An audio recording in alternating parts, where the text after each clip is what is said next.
Muito bem. Mudando cultura e estratégias. Como colocar a segurança cibernética em primeiro lugar? Esse é o tema do segundo painel desta edição do Security Leaders. Na mediação, a jornalista Graça Sermudi. E como convidados, nós recebemos o diretor sênior da Engenharia de Sistemas para o Brasil da Fortinet, Alexandre Bonatti. Recebemos também o líder de Segurança da Informação e Tecnologia da Informação do Cicobi, Cristiano Borges. Recebemos ainda o gestor de Segurança da Informação do TSE, Carlos Zottman. E esse é o nosso time para agora, Graça. É com você, por favor. Muito bem. Obrigada, Ângelo. Timaço aí conosco. Quero agradecer a presença de vocês. Muito bom contar com os nossos participantes e contar também com o apoio da Fortinet, nosso parceiro aí, desde o início do Security Leader, sempre conosco. Muito obrigada aí pelo apoio e por trazer, né, e abordar junto conosco esse tema que é o nosso tema central desse ano, né? Quando eu abri o Security Leaders, eu falei sobre isso, cultura. A gente está batendo bastante nesse termo, porque é a hora realmente da gente pensar em aculturar o nosso mercado, os nossos profissionais, a própria área de tecnologia, cada vez mais em torno de segurança. Então, vamos falar bastante dessa mudança de cultura e num cenário como esse que a gente vive hoje, né, muito estressante do ponto de vista de ataques cibernéticos. Eu quero começar a primeira rodada sabendo se vocês concordam que a falta dessa cultura seja aí um ponto-chave para esse cenário que a gente tem visto de ataques bem-sucedidos, infelizmente. Eu sei que as empresas falam, bom, vocês só falam dos bem-sucedidos, mas tem sei lá quantos que não são. Mas, infelizmente, né, os bem-sucedidos acabam realmente sendo a referência. E a gente, desse lado aqui, né, Bonatti, vou começar com você, a gente não quer ver ataques bem-sucedidos. Então, a gente tem que usar esses exemplos, justamente não precisamos citá-los, mas saber que eles trazem realmente essa reflexão e essa necessidade de pensar sobre essa cultura. E eu sei que você é um fervoroso, né, defensor dessa cultura de segurança dentro das organizações. Então, eu queria que você começasse falando da falta dessa cultura ainda no nosso setor, público e privado. Claro, Graça. Prazer de novo estar aqui com vocês. Bom dia a todos que estão nos assistindo. Bom, essa questão de cultura é muito interessante, porque se a gente olhar o timeline, vamos assim dizer, nos últimos 5 anos, que é um curtíssimo prazo para a área de tecnologia e cibersegurança, quando a gente olha há 5 anos atrás, basicamente, nós falávamos em segurança como praticamente um custo. Era muito difícil a gente convencer as empresas entenderem cibersegurança como algo que, de fato, faria a diferença. Então, cibersegurança, ela normalmente é aquela área que estava embutida dentro de uma área de tecnologia, de IT. Então, nós não tínhamos profissionais dedicados para essa área na maioria das empresas. E o que acontece? A área de tecnologia como um todo era uma área de suporte operacional, não era uma área estratégica. Isso, como eu disse, há 5 anos. Quando a gente viu a pandemia chegar há 2 anos atrás, em 2020, a gente viu, de fato, uma correria muito grande para se manter a resiliência dos negócios, ou seja, a transformação digital ela teve que ser implementada sim ou sim, foi uma questão de sobrevivência. Agora que as empresas já entenderam o quanto é interessante essa questão de investir em tecnologia como um diferencial competitivo de negócio, como essa questão, por exemplo, do trabalho híbrido, muito se falou em trabalho home office, agora é everywhere, então qualquer lugar se poder trabalhar. E então, hoje, com essa rápida expansão do mundo digital nas empresas, acabou expondo, de uma certa forma, as empresas, e a gente viu uma explosão de ataques bem-sucedidos, causando milhões de dólares em prejuízo de forma mundial. E o que nós temos agora visto é as empresas tentarem correr atrás do prejuízo, ou seja, eles viram que a tecnologia de fato é um habilitador de negócio, mas que sem segurança não dá para sobreviver. Então, nós estamos nesse momento tentando, todo mundo, né, a entender como colocar ou aculturar as pessoas na questão de cyber, até porque nós, como pessoas físicas, inclusive, nunca nos preocupamos muito com cibersegurança de uma certa forma no Brasil. Então, essa cultura agora, de fato, é algo primordial, é correr, de fato, atrás do prejuízo e implementar isso o mais rápido possível.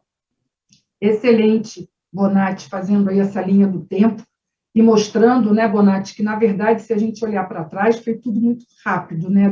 Parece que, assim, passamos muito tempo falando aqui, temos mais de 10 anos de Security Leaders, sobre a importância da segurança, sobre a importância do investimento, sobre a importância dos processos também, obviamente, principalmente das pessoas, e em 2 anos isso aflorou com uma intensidade muito grande e houve realmente uma corrida. Bem, foi ótimo a gente começar com esse cenário do Bonatti. Agora eu quero trazer para mim aqui, para o nosso debate, 2 representantes desse mundo, né, onde vocês que estão na plateia habilitam, e sabem, né, que entre a teoria e a prática tem aí um grande desafio. Então, eu começo perguntando e agradecendo, obviamente, também a presença do Carlos Zottmann. Carlos, é muito difícil implementar essa cultura no setor público? Por que muitos aqui estão perguntando, por que alguns órgãos acabam que evoluem mais nessa cultura de segurança e outros menos? O que determina, na sua visão, isso? É uma aplicação que a sociedade acompanha mais de perto, que é o caso de vocês, e isso acaba exigindo do setor que ele tenha um comprometimento maior com a segurança? Como é que a gente pode pensar em evoluir essa segurança olhando para os pontos ali difíceis, desafiadores, Carlos? Eu estava mudo, desculpa. Bom dia, Graça. Bom dia também a todos e a todas. Essa questão que você trouxe é uma questão que importa bastante aqui para a gente, né? Eu acho que a gente pode vê-la um pouco na linha do que foi dito agora pelo Bonatti, né? Que é essa questão dessa linha do tempo. Até pouco tempo atrás, a segurança era uma coisa, vamos colocar assim, mais simples de ser feita, porque a gente tinha uma frequência mais baixa de ataques, né? Eles eram feitos de forma mais simples também, essa questão era muito focada ainda em vírus, às vezes alguma pichação de site ou algo assim, mas de um tempo para cá a gente tem visto que isso aí deu uma escalada muito grande, né? Principalmente com essa questão de ransomware, e agora tipos de ataques que visam não só o roubo de dados por questão de dinheiro, né? De valores, mas também, assim, muito para que manchem o nome das entidades que sejam alvo disso, né? Então, em função disso daí, eu acho que até uma questão disso aí de 2 ou 3 anos atrás, as diversas áreas dentro dos órgãos públicos e talvez também das empresas não vissem isso como um tema importante, né? Até porque os ataques às pessoas físicas também eram mais raros, né? Hoje em dia a gente está tendo uma série de questões aí feitas, tendo como alvo Pix, por exemplo, e os nossos próprios perfis aí, Instagram, Facebook, coisas como essas, né? Então, como isso era mais raro, o assunto era menos percebido, né? Hoje em dia, com a escalada que a gente teve aí, acho que está mais claro para todo mundo que o assunto importa, né? E que sem isso daí, realmente a gente fica muito exposto a esses vários tipos de ataques e tal, com riscos de perda de dados, com risco, às vezes, de dano à própria infraestrutura, e com certeza também com riscos ao nome das empresas e dos órgãos públicos, né? Então, eu acho que essa escalada, hoje em dia, tornou mais fácil que a gente trate sobre esse tema dentro das nossas empresas e órgãos, e fica mais fácil a gente fazer ações sobre conscientização e etc. Eu acho que com isso aí a gente dá um start aí à nossa discussão aqui. Perfeito. É interessante a colocação do Carlos. Enquanto você estava falando, Carlos, eu estava olhando aqui a minha pergunta, né? Que é a minha pautinha aqui, a minha lição de casa que eu faço, e eu comecei essa questão, Carlos, falando exatamente por que é tão difícil desenvolver uma cultura.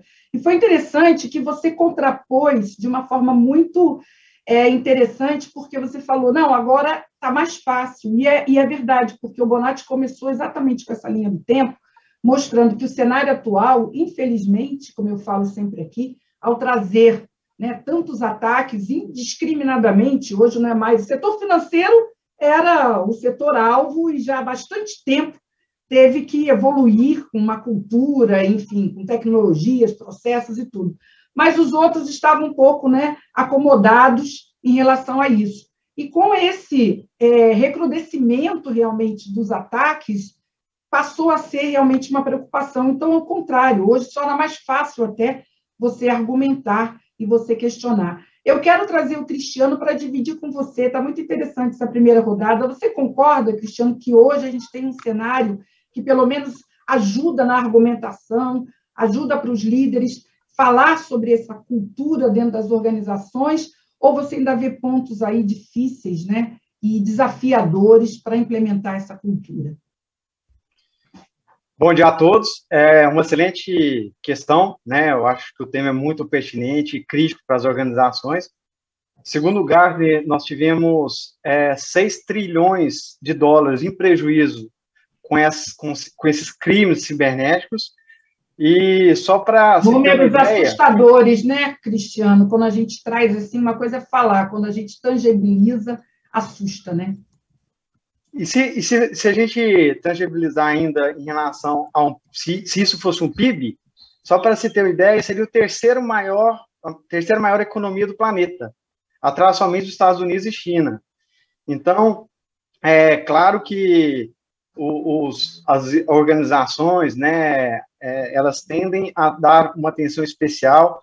O tema segurança cibernética, ele passa a fazer parte da pauta da alta direção, não somente da TI, né, pela relevância do tema, e sobre o aspecto de cultura de segurança cibernética no que tange as pessoas, nunca foi tão necessário, porque se no passado a gente tinha a preocupação de engenharia social, principalmente, né, hoje as quadrilhas, né, de cybercriminosos estão assediando os insiders pegando ali informações da LinkedIn, enfim. Então, os desafios são bastante consideráveis nesse tema, tá?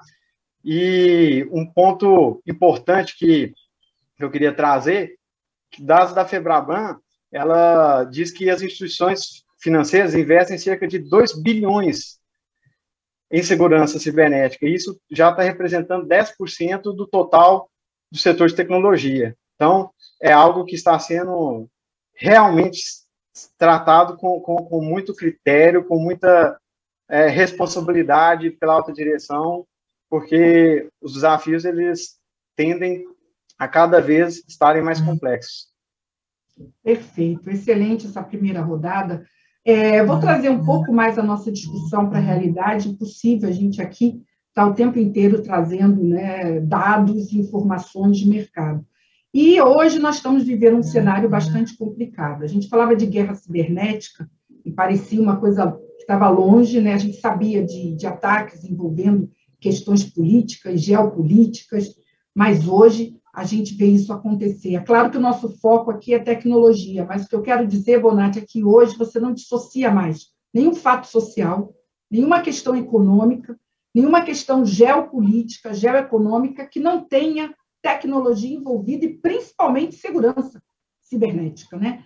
Então, você veja, a gente está aqui no nosso evento e já veio aqui uma pergunta do Alessandro Alves Macedo, que eu acho bem interessante, Bonatti, para essa reflexão. Qual o impacto do conflito Rússia e Ucrânia ele pode trazer de experiências e de pontos de atenção em relação a ataques cibernéticos no Brasil? O discurso essa semana do Biden, compartilhado aí, ele fala justamente, chama a atenção das empresas, em algum momento ele fala, bom, mas aqui eu, como governo, estou chamando a atenção, mas a lição de casa são vocês que precisam fazer. Eu sei que a gente está no Brasil assistindo, lamentando tudo isso, mas quando a gente olha esse cenário, a gente vê que realmente essa dimensão que a segurança cibernética ganhou hoje no mundo, a importância, e como as empresas precisam estar preparadas para esses ataques, se torna realmente uma questão que vai muito mais além do seu próprio mundo, do seu próprio universo, do seu próprio país, né, Bonatti? Você acha que isso, de novo, tem a ver com a cultura, tem a ver com esse momento de importância da segurança cibernética no cenário mundial? Sem dúvida. O que a gente vê nessa questão é uma excelente pergunta quando a gente vê essa questão. O que a gente aprende aí com essa guerra entre a Rússia e a Ucrânia? Duas coisas. Primeiro, agora a gente está falando muito no ambiente de trabalho híbrido, e guerras serão híbridas também. É impossível a gente pensar hoje no mundo que a gente vive em que a força militar ela vai ser exclusivamente física, vamos assim dizer. Até porque, por uma razão óbvia, né, a guerra física, quando eu falo física, meios tradicionais, ela exige fronteiras. E quando a gente fala no ataque cibernético, da mesma forma que não ter fronteiras é um benefício, ele traz um problema muito sério.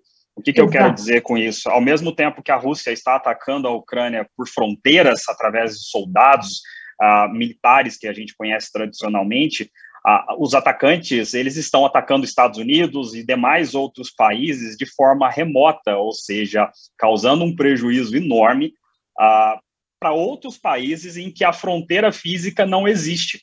Então, da mesma forma que a gente faz essa analogia hoje com os ataques, ou seja, hoje um funcionário ele está em qualquer lugar, ele não está mais dentro daquele círculo fechado em que nós tínhamos a empresa, onde nós tínhamos um firewall de perímetro fazendo a segurança entre o que entra e sai da internet. Hoje o funcionário ele está conectado, hiperconectado, essa é a verdade, e ele está em qualquer lugar, num hotel, em casa, ele está num restaurante, trabalhando 24 horas. Então, a questão de fronteira não existe mais. O ataque ele pode vir de qualquer lugar. Então, essa analogia com a guerra é exatamente isso. Nos deixa cada vez mais claro que, para uma guerra cibernética, não existe fronteiras. Ali, a fronteira existe física com a Ucrânia, mas com os Estados Unidos e com os demais países, eles estão, de fato, fazendo ataques atrás de ataques, sem uma necessidade de movimento físico. E uma coisa é claro, nós estamos no mundo hiperconectado. Por isso que a gente tem tanta preocupação com o 5G. Muita gente se pergunta, mas por que tanto se fala em segurança do 5G? Não é do 5G em si, do protocolo, mas da hiperconectividade que o 5G vai trazer. Tudo estará conectado. E aonde há conectividade tem que haver segurança. Então, é por isso que a gente está tão preocupado nessa questão, e essa analogia da guerra física com ataques que vem acontecendo muito, é muito por conta disso, o que a gente fala há muito tempo que não existe mais fronteiras. Perfeito. Carlos, de novo trazendo aqui para a nossa realidade, né? Hoje a gente, saindo aí desse universo, né, mais geopolítico, mundial, vemos aqui para a nossa realidade Brasil, ano eleitoral, uma série de questões aí complicadas de novo, envolvendo aspectos onde a tecnologia e a segurança estão absolutamente envolvidas, né?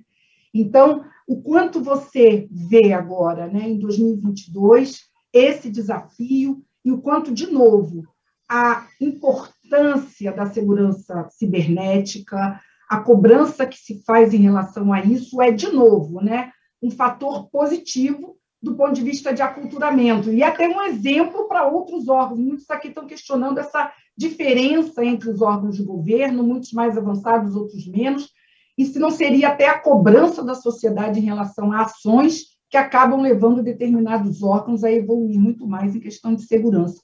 Então, como é que você está vendo esse desafio em 2022 aqui no Brasil? Certo, para a gente aqui, o TSE é com certeza um ano bastante crítico, né? A gente está aí ciente dos riscos que a gente corre, né?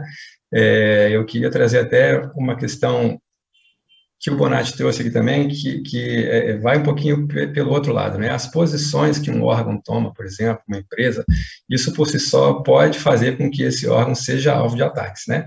Então, a Rússia, por exemplo, a gente está vendo que tem vários grupos hackers que decidiram fazer ataque à Rússia pelo fato dela ter dado start à guerra, né?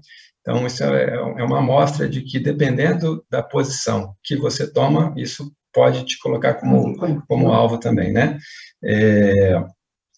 Com relação a essa questão de por que alguns órgãos podem estar um pouco mais à frente do que outros, acho que é propriamente isso, né? São os órgãos que, naturalmente, têm sido mais alvo de ataques em função dos temas sobre os quais eles tratam, né?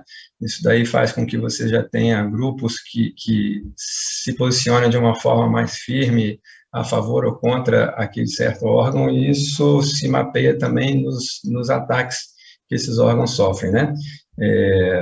Isso, eu acho que isso daí é uma coisa que pesa bastante. E trazendo para essa questão aqui de conscientização, isso é uma coisa que nos ajuda bastante, né? Então, internamente aqui para a gente esse tema tem sido bem mais fácil, então a gente passou de uma posição em que a gente propunha esse tipo de ação, em que a gente é cobrado por esse tipo de ação, né? Então, os níveis mais altos aqui dentro do órgão já nos cobram que a gente tome ações efetivas do ponto de vista de conscientização. E a conscientização, eu acho que ela atua em duas frentes, né? Tanto a nível pessoal, né, para que a gente saiba de que forma que a gente se porta, como a gente consegue ver um certo ataque, né, contra a pessoa física da gente, mas também ela nos auxilia a que a gente consiga implementar ações diversas dentro do órgão, né? A partir que você tem a sua cúpula conscientizada, fica mais fácil que você adote ações em outros eixos, né? Ações práticas de ciberdefesa, coisas como essa, investimentos também. Então, a conscientização, ela atua, eu vejo, pelo menos nesses dois níveis, né? Aí, né? No comportamento da gente enquanto pessoas que usam TI, e nas decisões que os órgãos tomam também quanto aos investimentos e projetos que são implementados. Perfeito, muito bom. Cristiano, tem uma pergunta aqui, depois tem outra também na sequência para o Bonatti. A do Cristiano, e também para vocês, ótimo. Agora eu vou nessa reta final privilegiar aqui as questões que estão sendo trazidas aqui pela plateia. Para você, Cristiano, o Joel Macena está perguntando o seguinte, quer dizer, a gente vê que o público está insistindo nessa questão do desnível, né, dentro do setor público em relação a estar mais ou menos aculturado, mas eu acho que essa questão com certeza também está no setor privado, né? Então, ele fala o seguinte, você citou dados da FEBRABAN, é óbvio que o setor financeiro tem uma maior maturidade, um aculturamento, então, por isso, eu queria que você falasse, na sua visão, quais são os principais entraves ainda para empresas não colocarem a segurança cibernética em primeiro lugar?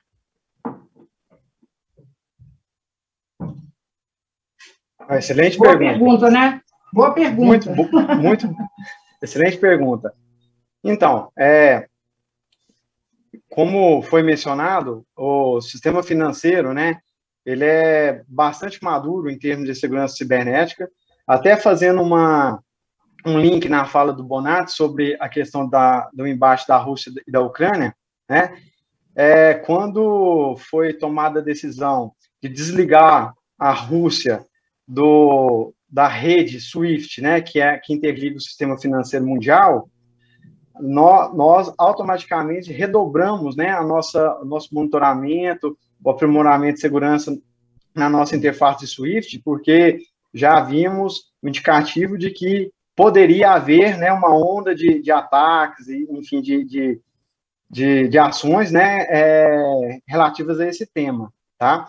Agora, em relação à indústria como um todo, né, os outros segmentos, digamos assim, do que tange a maturidade de segurança cibernética, eu entendo que cada um ao seu tempo, né, levando em consideração o budget, que eu acho que é um fator bastante considerável, né, porque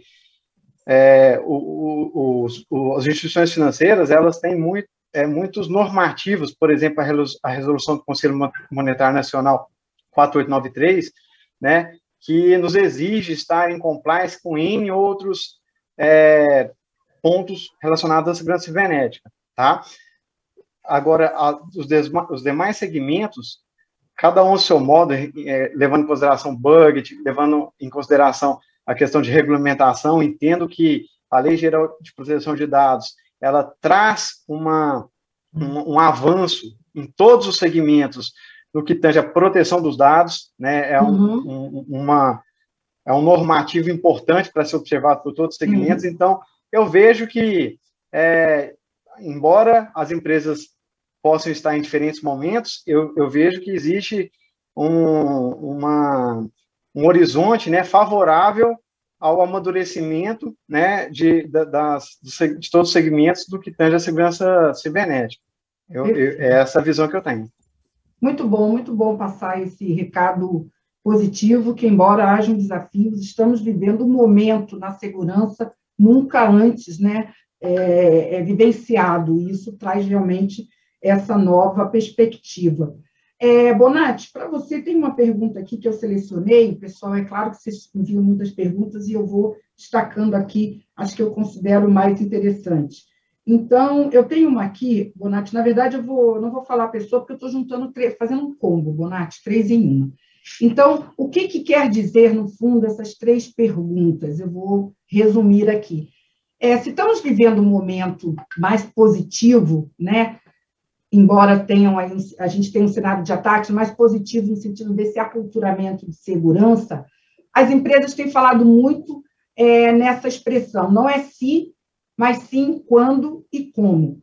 Na sua opinião, isso muda um pouco a estratégia da cibersegurança daqui para frente, se preparar muito mais para o quando e para o como?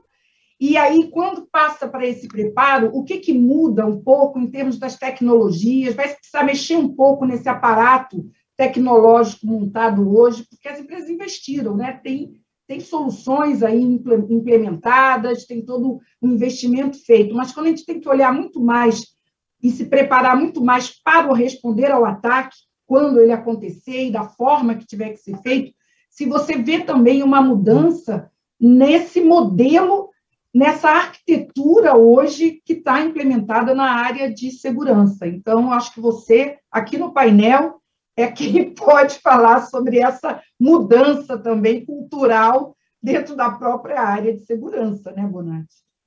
Sim, essa questão, Graça, principalmente quando a gente fala na questão do quando, como, agora a gente fala o quão rápido a gente responde. Essa, na verdade, tem sido, porque a conta que já se faz hoje é o impacto do prejuízo do minuto parado.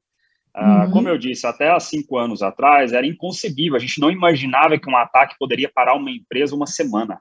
Não existia esse pensamento. Então, hoje é por minuto. Qual o custo que uma empresa tem de parada por minuto? Então, é o quão rápido a gente consegue reagir. E até juntando um gancho com essa pergunta que também é anterior, que eu gostei muito quando ele pergunta do entrave, porque qual que é o entrave hoje?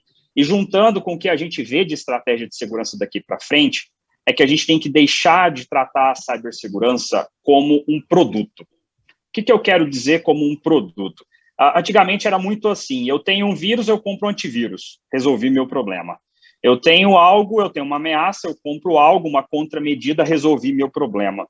Hoje, cibersegurança, ela é muito, fazendo mais uma vez uma analogia, é como se a gente estivesse lidando com o tráfico de drogas. É uma quadrilha especializada. Nós não estamos mais lidando com pessoas simplesmente que estão ali fazendo brincadeiras. E para lidar com o tráfico de drogas, não adianta a gente simplesmente colocar ações pontuais, tem que ter um serviço de inteligência. Hoje, dentro das companhias, tanto o setor privado quanto o setor público, é necessário se investir em inteligência de cibersegurança para que a gente defina uma estratégia de cibersegurança. Então, essa estratégia ela tem que evoluir conforme o negócio vai evoluindo. O que eu quero dizer com isso? Se a empresa ela tem no seu roadmap migração para a nuvem, a cibersegurança ela tem que ter uma estratégia que acompanhe essa migração para a nuvem também. Então, não é mudar esse paradigma, essa visão que nós temos de problema contra medida, porque da forma que nós estamos, todos os dias tem problemas novos. Difícil vai ser você, toda hora, conseguir um orçamento para uma contramedida nova. Então, quando você faz um projeto, uma estratégia, e essa estratégia tem, primeiro, priorizando o que o negócio está priorizando, ou seja, é o quê? É migração para nuvem, é retenção de clientes. Então, olhar o negócio, o que o negócio está priorizando, e você seguir uma estratégia de cyber focada no negócio. Eu escuto muito de CFOs, de CEOs falando isso. Olha, ok, mas o meu time de segurança chega para mim aqui com um monte de produto para eu comprar, mas que não traz o que de fato isso vai evoluir para o negócio. Então, montar uma estratégia, eu diria para você, que é o ponto-chave hoje na cyber. Excelente, Bonatti, muito bom. Respostas aqui excelentes. Vou trazer aqui também uma pergunta para o Carlos Ottman. Essa é uma pergunta específica, por isso vou citar o Ricardo Guimarães de Almeida, do TRT, que está com a gente aqui desde o início. Obrigada aí também, Ricardo, e a todos que estão colaborando. Como o TSE pretende dar transparência e garantia da segurança das urnas e, por consequência, das eleições, principalmente sem comprometer informações estratégicas ou sigilosas sobre técnicas e soluções empregadas pela equipe de segurança? Quer dizer, na verdade, Carlos, essa pergunta também teve outras nesse sentido. Determinadas áreas do governo, assim como a que você atua, também não pode abrir, né? Olha, nós estamos seguros, mas como se estão seguros? Bom, peraí, não pode detalhar também, não pode mostrar o pulo do gato, porque ele faz parte da estratégia. Isso é um problema intrínseco aí da segurança, né? Tem que dizer assim, ó, estou seguro. Aí você pode dizer como é que você está seguro? Bom, peraí, eu posso ir até um determinado ponto. Então, acho que essa pergunta é bem interessante, né, para a gente explicar um pouco esse dilema aí também, né? Não, com certeza. Primeiro, bom dia aí. Ricardo é um amigo de longa data já, então não estou vendo aqui, mas queria dar bom dia para ele. Bom, quanto a isso, assim, o TSE tem uma área que cuida de ações como essa, né? Então, o TSE tem feito ao longo do tempo, desde 2020, 2021, peças que falam sobre isso, né?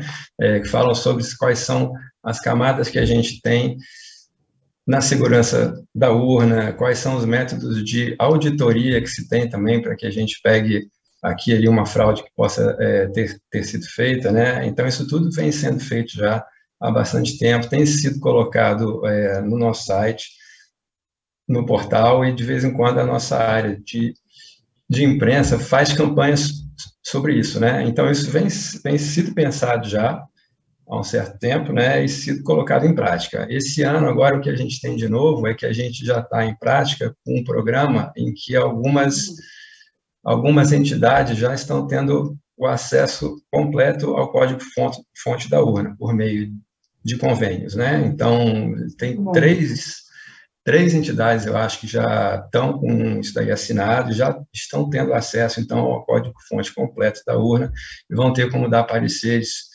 sobre isso, e, eventualmente, achando falhas, vão ter como nos informar sobre as falhas que foram achadas nesse código-fonte também. Então, assim, de forma bem ampla, né, sem que a gente dê o mapa da mina, essas são as ações que estão sendo feitas já há um certo tempo pelo TSE. Perfeito, muito bom. Pessoal, nós estamos finalizando, eu só vou pedir aqui para encerrar, dá tempo aqui, uma rodada rápida entre vocês. Bonatti, o que você deixaria de recomendação nesse momento sobre a questão de aculturamento? Você enfatizaria essa palavra, estratégia? Sair um pouco do foco de produto, tecnologia, mas qual estratégia eu vou adotar para fazer combate a esse cenário? Seria Exatamente. essa a mensagem? Estratégia e compartilhamento de informações. Essa é os dois pontos. Eu vou rapidamente citar um exemplo da Microsoft que eu achei fantástico. A Microsoft teve parte do seu código-fonte invadido, isso já é público e eles assumiram isso. E não somente isso, eles colocaram no site da própria Microsoft como o atacante fez passo a passo e como outras empresas podem evitar esse tipo de ataque. É esse tipo de maturidade que a gente precisa, tanto das empresas privadas como órgãos públicos. Ataques vão acontecer. Quanto mais a gente disseminar a informação de como ocorreu e como a empresa poderia ter feito para evitar, mais a gente vai conseguir fazer e blindar as demais empresas, os demais órgãos no Brasil. Então, as duas palavras são essas, estratégia e compartilhamento de informação.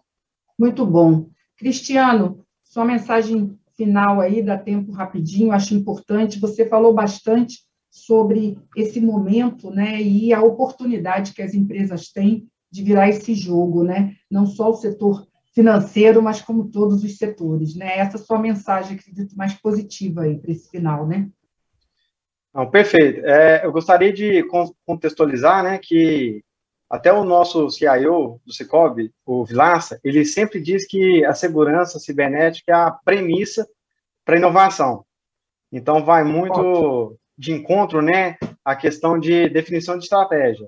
Seja lá qual for a estratégia do negócio, a segurança cibernética tem que ser base, né, sustentar aquele avanço. E eu acredito que esse comprometimento da alta direção seja uma condição necessária, né, para mudar essa cultura e definir uma estratégia de segurança adequada. Eu gostaria também de citar como um ponto crucialmente importante a questão de capacitar os funcionários da organização e os parceiros relevantes, para a gente ter uma segurança, uma estratégia de segurança cibernética que extrapola o perímetro da empresa, né? Porque toda a cadeia de suprimentos deve ser observada aí nesse desenho de estratégia de segurança, né?